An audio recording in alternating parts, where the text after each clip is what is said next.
నెలకి 50,000 నుండి 60,000 ఆదాయం రన్ టైలర్ యాప్ లో ఆర్డర్ కంప్లీట్ చేసి పేమెంట్ పొందండి. Hello and welcome to another episode of Ramoism. చాలా కాలం తర్వాత కలుస్తున్నాం మనం.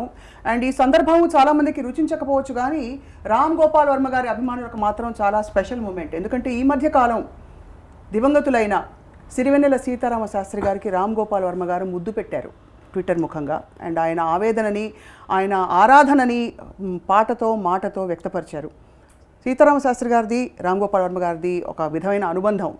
ఎవరితో బంధాలు లేని వర్మ గారు ఇవాళ ఏం పంచుకోబోతున్నారు, మనతో మాట్లాడబోతున్నాం వారితోని. వర్మ గారు నమస్కారం అండి. ఫస్ట్ ఆఫ్ ఆల్ అందరూ కొంచెం సర్ప్రైజ్ అవుతున్నారు ఈ మధ్య కాలంలో. మీరు అంత ఎక్స్ప్రెసివ్ అయిపోయి వెళ్ళిపోయిన వాళ్ళ గురించి అంత చెప్పడం. బికాజ్ మీరే ఒక 2 సందర్భాలు చెప్పారు మీరు ఎప్పుడు ఏడవలేదు, బాధపడలేదు, కండతడి పెట్టలేదని చెప్పి. బట్ ఆబ్వియస్లీ మీరు చాలా మూవ్ అయిపోయినట్టు అనిపిస్తుంది. I mean, ఎప్పుడు అవ్వలేదని కాదు, but I think extremely rare. I think I did that Jiah Khan when she committed suicide also.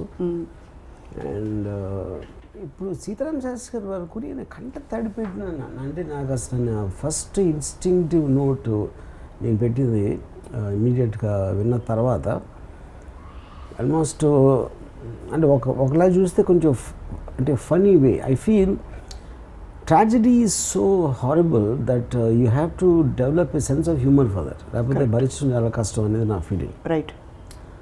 అప్పుడు ఇప్పుడు ఎవరో దుబాయ్ వెళ్తారు, ఇంకెవరో అమెరికా వెళ్తారు, ఇంకెవరో ఏదో వేరే ఊరు వెళ్తారు. సో అలాగా ఆయన స్వర్గం వెళ్ళిపోయారు, you know.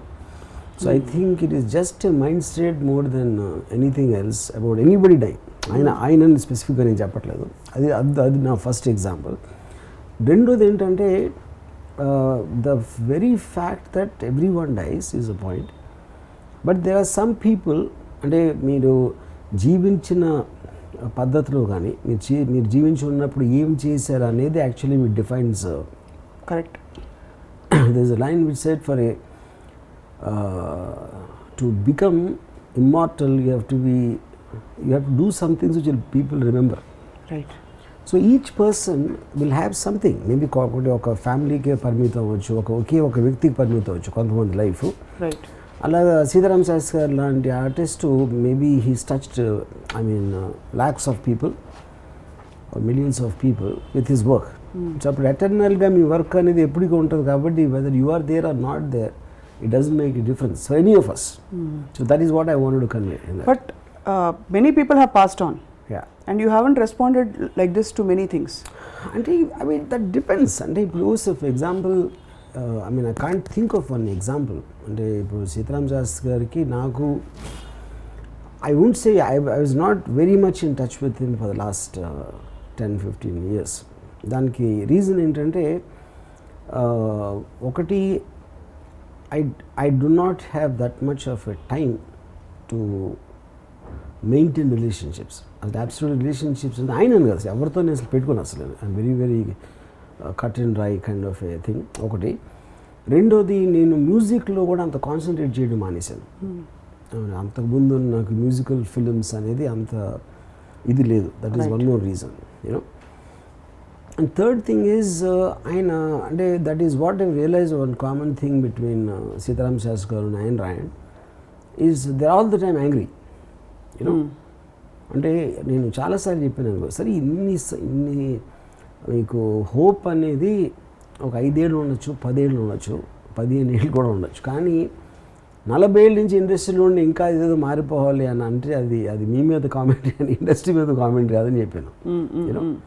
So I think so కానీ యాంగరు లేకపోతే ఒక ఎలా ఏమైపోతుంది సమాజం. Even Ayn Rand also at the age of 82 also she was still hoping and she could influence the change, you know.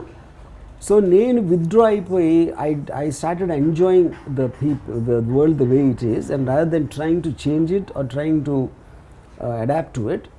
Zoom out అయిపోయి సరదాగా ఒక సర్కస్ చూసినట్టు చూస్తే that is a better way of living life.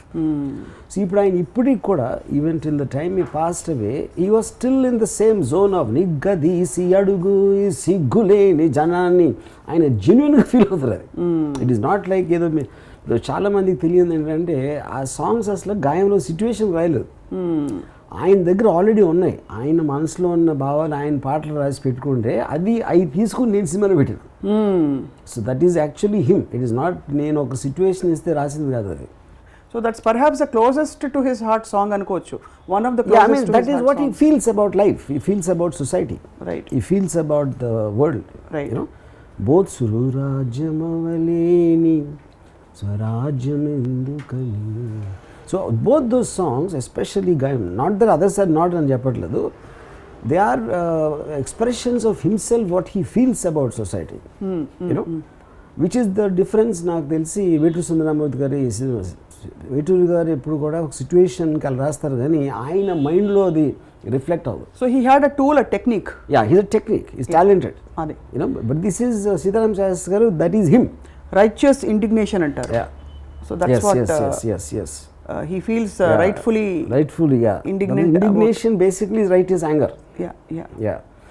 So ఇప్పుడు కానీ ఇప్పుడు కొన్ని ఉంటాయి. ఇప్పుడు ఏంటి, నేను ఫర్ ఎగ్జాంపుల్ ఇప్పుడు రసం అనేది వేరు వేరు రసాలు మనిషిలో ఉండడానికి ఇప్పుడు నాలో ఒక ఆస్పెక్ట్ ఉందనుకోండి, అది శాస్త్రి గారిలో అది ఉంటుందా అనేది. అంటే ఉదాహరణకి ఏం చెప్తానంటే, నేను అమ్మ బ్రహ్మదేవుడు పాటకి అది యాక్చువల్గా నేను మీరా థియేటర్లో ఒకసారి వేటగాడు సినిమా చూశాను. దాంట్లో ఒక పాట అప్పుడు ఏంటంటే రీల్ మారేది, ప్రొజెక్టర్లో ఒక రీల్ అయిపోయి ఇంకో రీల్ పట్టుకోవడానికి ఒక 5 సెకండ్ అలా గ్యాప్ వస్తుంది. ఈ గ్యాప్లో సైలెన్స్ వస్తుంది. ఈ ఒక పాట అయిపోయింది శ్రీదేవి గారు, ఆకుచాటు పిల్లదడిసే పాట అయిపోగానే ఒకడు థియేటర్లో, ఈ అబ్బా దీన్ని పుట్టించినోడికి సలాం రా అన్నాడు. అది అందరూ చప్పట్లు కొట్టారు. Almost expressed his view of what he felt. Right. అది యాక్చువల్గా ఇంకా గట్టిగా అన్నాడు. అది ఇక్కడ మన దీనికోసం నేను సెన్సార్ చేశాను. యూనో, ఇది నేను శాస్త్రి గారికి చెప్పాను గోవింద షూటింగ్ అప్పుడు. నాకు వాడు ఆ మీరా థియేటర్లో అరిసి అన్న వాడు ఎక్స్ప్రెషన్ నాకు పాటలో కావాలి. ఆయన అప్పుడు ఇంకేమవుతుంది, అమ్మ బ్రహ్మదేవుడు కొంప ముంచినావురు, పూల రెక్కలు కొన్ని తేనె చుక్కలు రంగరిస్తివో ఇలా బొమ్మ చేస్తివో, అసలు భూలోకం ఇంత సిరి చూసి ఉంటుందా. I can't think anybody could have described the Meera Theatre guy feeling and my feeling better than what Shastri garu wrote.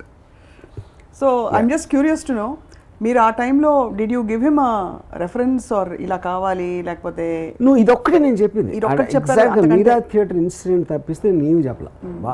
అతను ఏమనుకున్నాడు ఆ ఫీలింగ్ మీరు పట్టుకోవాలని చెప్పాను అంతే. Everything else is done. అమ్మ బ్రహ్మదేవుడు కొంప ముంచినావు.